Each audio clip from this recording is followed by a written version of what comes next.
You ask Tiger to solve. This deals with linear equations with one unknown. The final result is w equals -8. Let's solve it step by step. Swap sides.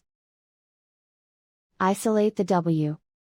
Multiply both sides by inverse fraction 2 over -3.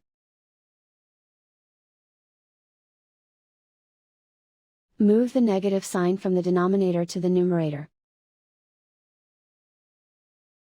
Group like terms. Multiply the coefficients.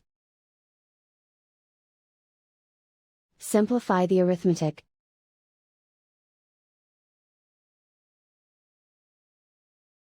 Move the negative sign from the denominator to the numerator. Multiply the fractions. Simplify the arithmetic. And so the final result is w equals -8.